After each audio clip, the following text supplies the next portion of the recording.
Hey guys, আমি Sania. Welcome to my channel. চলে এসেছি তোমাদের জন্য আজকে আরও একটা নতুন ভিডিও নিয়ে। আজকে আমি তোমাদের সাথে শেয়ার করব আফসোস না করে জীবনের পথে এগিয়ে যাওয়ার কিছু পয়েন্ট। ফার্স্ট পয়েন্ট, অতীতকে গ্রহণ করো। যা হারিয়ে গেছে তা বদলানোর ক্ষমতা আমাদের নেই। অতীতকে মেনে নেওয়া শেখো। সেকেন্ড পয়েন্ট, বর্তমানকে কাজে লাগাও। আফসোস করার পরিবর্তে বর্তমান সময়টাকে ইতিবাচক কাজে ব্যবহার করো।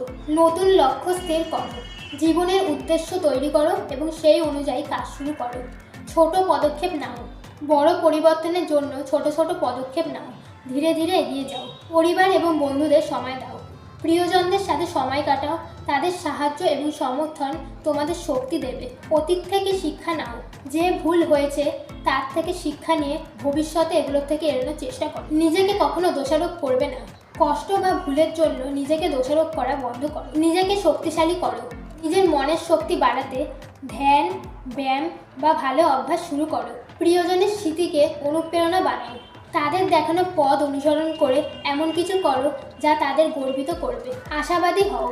জীবনে খারাপ সময় আসবেই, কিন্তু এগিয়ে যাওয়ার জন্য আশাবাদ ধরে রাখো। নিজেকে সময় দাও। নিজের মনের এবং শরীরের যত্ন নাও এবং ভালো কিছু করতে সময় দাও। অন্যকে সাহায্য করো। কষ্টের মধ্যেও অন্যকে সাহায্য করলে নিজের জন্যও শান্তি পাবে।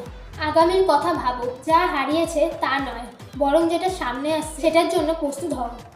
যা চলে গেছে তা কখনোই ফিরে আসবে না, কিন্তু যা সামনে রয়েছে তা বদলানোর ক্ষমতা তোমার হাতে। তো আজ থেকেই শুরু করো।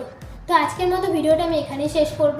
আশা করছি তোমাদের ভিডিওটা ভালো লেগেছে। ভিডিওটা ভালো লেগে থাকলে ভিডিওটা লাইক করে দিও, শেয়ার করে দিও, আর আমার চ্যানেলটা সাবস্ক্রাইব করে দিও, যাতে নতুন ভিডিও দেওয়ার সাথে সাথেই তোমাদের কাছে নোটিফিকেশন চলে যায়। সবাই খুব ভালো থেকো, সুস্থ থেকো। দেখা হচ্ছে আবার নেক্সট ভিডিওতে। ধন্যবাদ।